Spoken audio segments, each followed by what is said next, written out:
Hey friend, in this video, we are gonna be doing a art supply comparison of a couple different pigment paint palettes. We have this like really cheap looking one. I mean, I'm not judging until we use it. We're gonna give reviews in real time. This set of watercolor, which pretty much everybody knows this set, the eyeshadow watercolor set that you can find at pretty much any art supply store. And then my handy dandy, been with me for 30 years, professional level watercolor paint. We have a mix of my Mary Blue and Winsor Newton in here. So I'm gonna give my tips on what I'm looking for in paint and what I'm noticing between the student level paints and then the more professional level paints. I get asked all the time, like, what supplies should I use when I'm getting started with watercolor? Should I just go all out and buy the expensive professional level stuff? Or should I start with something a little bit on the cheaper side? Because art supplies aren't cheap. Like, they can definitely break the bank. Break the bank. But if you use high quality pigment from the tube and you paint, I don't know, a handful of times a week, you're really not gonna blow through that much that quickly. It seems like it's not very much, but it really does go a long way. So I'm anticipating in this video showing you why I toot the horn of professional level paint so much is because, especially in wet and wet technique with watercolor, it makes a huge difference.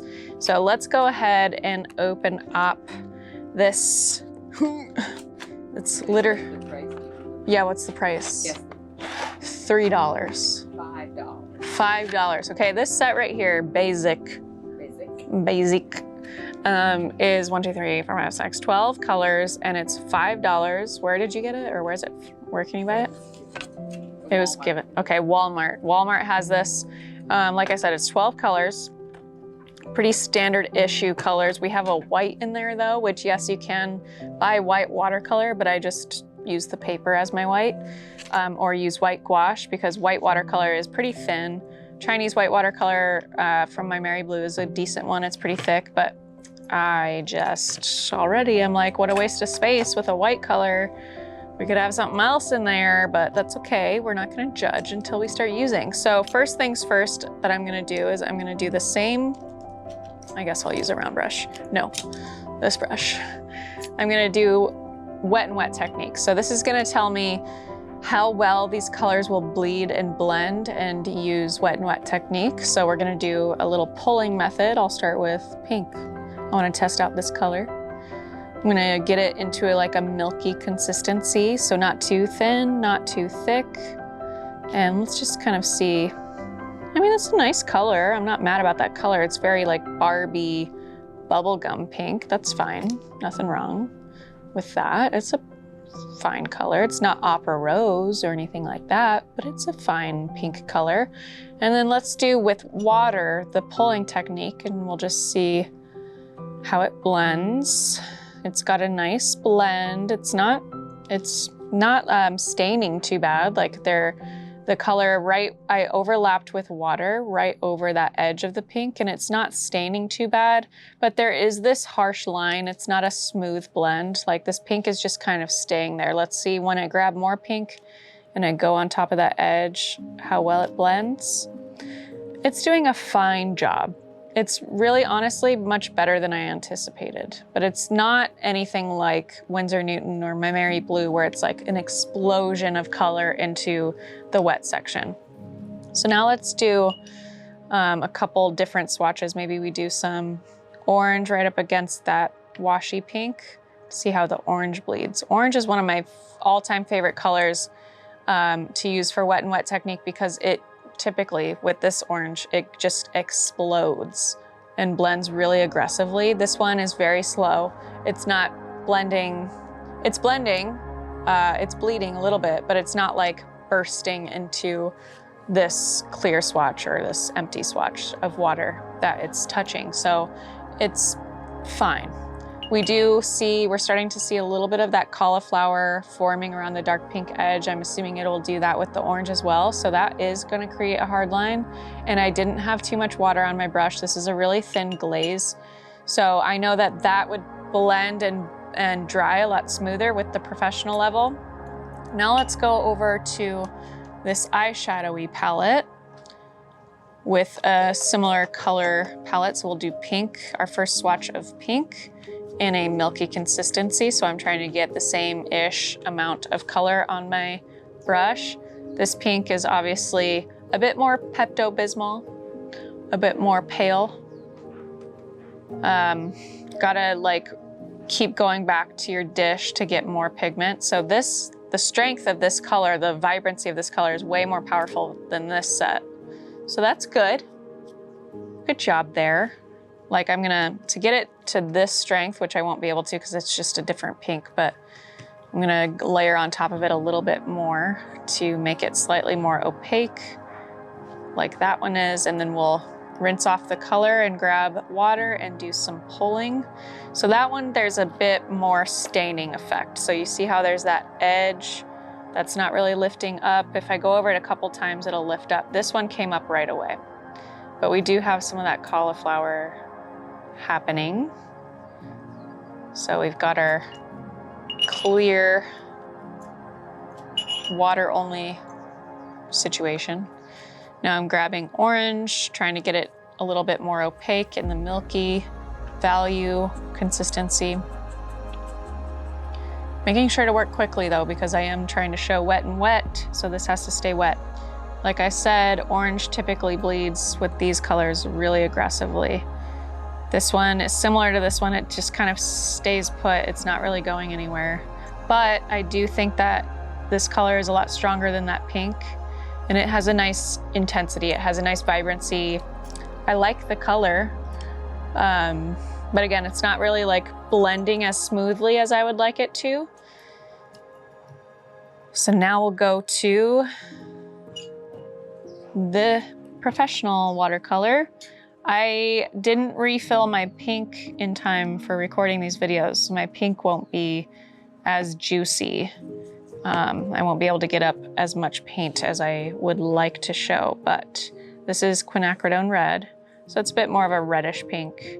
Opera rose would be the better color to compare it to for a more neon pink, but I don't have that in my palette. So we're using this one, and I'm gonna grab a little bit more pigment.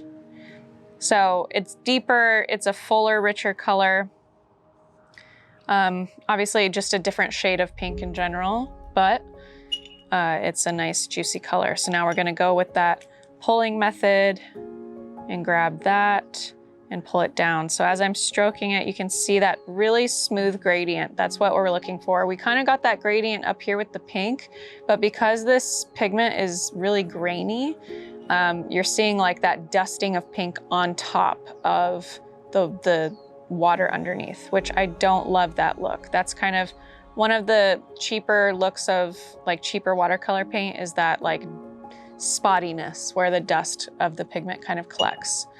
Now I'll grab cadmium orange or permanent orange. Those two oranges are my favorite. They bleed very aggressively.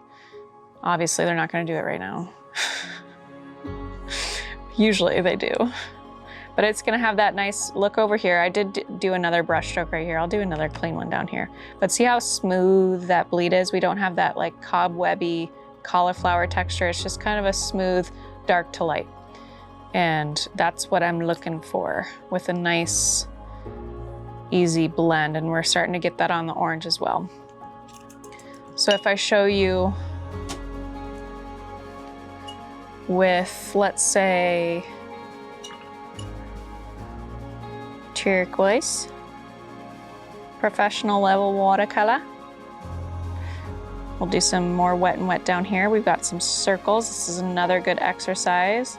So look at how vibrant and rich that color is, and I barely had to pick up any pigment on my brush. And then next I'll go with just the water, and it just easily pours right into that neighboring circle, and it's gonna have a nice smooth gradient. Where if I compare it to this blue, which again, this is a very different blue. It's a beautiful blue though. Really nice kind of royal blue. And let's see how this dries.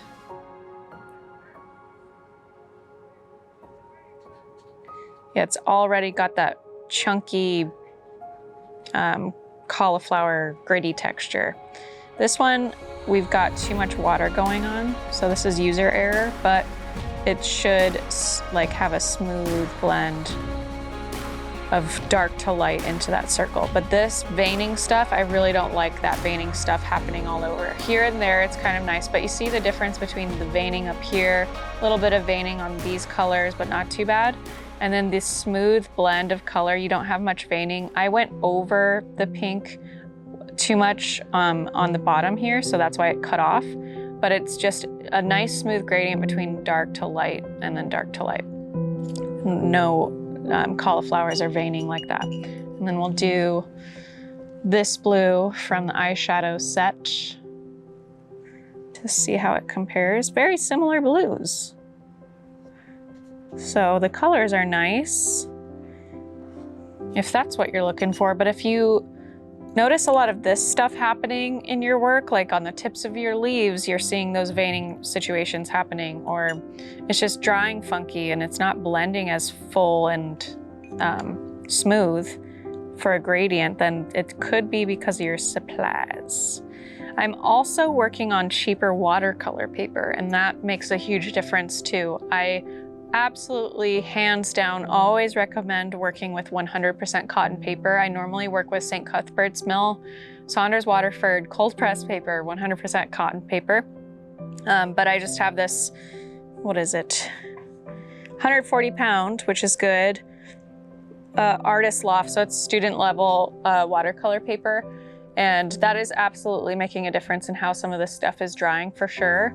But overall, you can tell there's a big difference between especially this set and the professional level, because we've got a lot of the veininess. And that's something that over time, if you really want to enjoy your practice, you want to look at things that you see on like a YouTube video or a tutorial somewhere, and you want to see something similar. So if you're starting to notice a lot of the veins, a lot of cauliflowers and hard lines and things like that, it could be because of your supplies. So if you've been working with the cheap watercolor paint because it's more budget friendly, I highly recommend just incorporating maybe 3 colors of professional level or 5 colors, starting somewhere so you can start to see results that you really love, because that's going to encourage you to continue to practice. It's going to make you fall in love with the medium even more, and make you obviously not critiquing your work over small things that you could change simply by upgrading your supplies. So I would say if you only had to upgrade your supplies in small areas because of budget, the first one would be paper. Paper is the most important to me. 100% cotton, cold press, 140 pound. That's what I look for. But then the next most important to me is paint. If you're, you can get away with some student level paints here and there. That's, and every artist is different. Some people only use student level paint and have wonderful results. But if you are like me and you like to see those smooth gradients and that ease of wet and wet technique, then I highly recommend upgrading to professional level paint.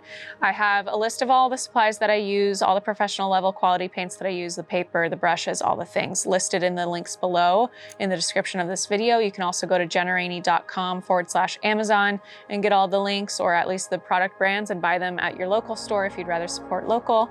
But that's kind of the reason why I'm always talking about the importance of supplies. The importance of professional level supplies is just, to me, a no-brainer. It might not seem like that big of a deal, but once you really get into working with watercolor, you're gonna start to notice hard lines and the veining texture a lot more, and it's gonna start to bug because it's distracting. Like if this was on the tip of a leaf, I don't wanna see that. I wanna see something more clean, more smooth with my gradients. And especially if you're painting landscapes and you wanna see a smooth gradient, like here, if this is our sky, this is distracting. You don't want those veins in your sky. You don't want the like cobwebby stuff in your sky. You want a smooth blend from color to color or value to value. So there you have it, a little comparison, side-by-side comparison of our basic student level paints. We also did of the eyeshadow palette, and then the professional level, my Mary Blue and Winsor Newton colors. Let me know in the comments below what you think of this little review. If you'd like to see me compare more supplies in the future, in future videos, and also, you know, just what you've been painting lately. Let's do that. What have you been painting lately that's been inspiring you lately? Drop it in the comments below. Encourage other artists, and make sure you check out the Complete Beginner's Guide to Watercolor on this channel. It's a 2-hour deep dive workshop for free on my YouTube channel, where I go into all the techniques, supplies, color theory, composition, everything you would want to know about watercolor in this 2-hour free workshop. I'll link to it in this video so you can check it out. As always, thank you so much for watching these videos, for engaging with them, and I'll see you in the next one.